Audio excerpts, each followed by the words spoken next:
새해 초 달콤한 연휴를 보장하는 설날. 이 설날은 고유 명절이 된 지 30년밖에 안 됐다고 하는데요. 오늘은 설날이 왜 30년밖에 안 된 건지, 설날의 떡국은 왜 먹는 건지 알아보겠습니다.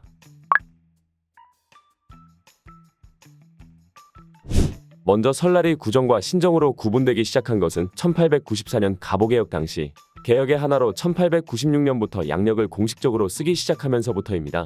새 달력을 사용하며 새 달력에 의한 양력 1월 1일을 신정이라 하고 묵은 달력에 의한 음력 정월 초하루를 구정이라 칭하게 되었습니다.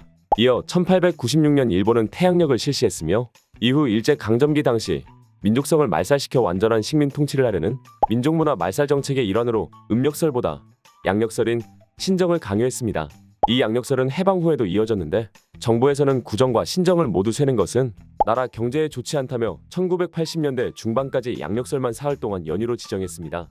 하지만 당시에도 구정을 고유 명절로 생각해 전통을 유지해왔기에 정부도 1958년 음력 설날을 민속의 날로 정하며 하루 쉬도록 했고, 이후 1989년 민속의 날을 음력설로 인정하며 지금의 사흘 연휴를 얻을 수 있었습니다.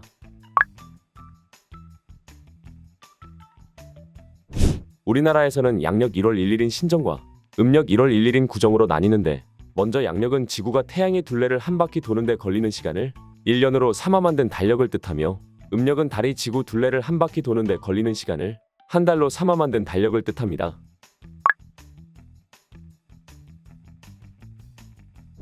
설날이 되면 꼭 먹는 떡국. 떡국을 한 그릇 먹고 나면 나이를 한 살 더 먹는다는데요.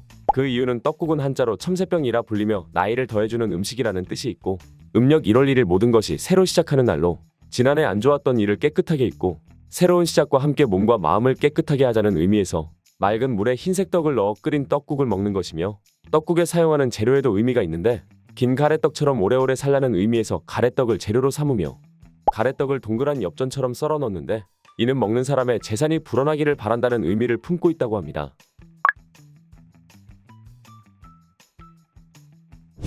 평소에 먹는 떡국의 모습은 지금 보이는 사진과 같을 겁니다. 하지만 이 떡국은 지역에 따라서도 모양이 천차만별인데요. 먼저 북쪽의 개성지방은 조랭이 떡국을 먹습니다. 긴 가래떡을 잘라 가운데를 대나무 칼로 눌러 만들며 조랭이 떡은 모양이 조롱박 같다 하여 조랭이 떡이라는 이름이 지어졌습니다. 다음으로 남쪽의 일부 지방에서는 쌀가루를 반죽하여 가래떡처럼 길게 만들지만 찌지 않고 바로 국에 넣어 먹으며 생떡국 또는 날떡국이라 불립니다.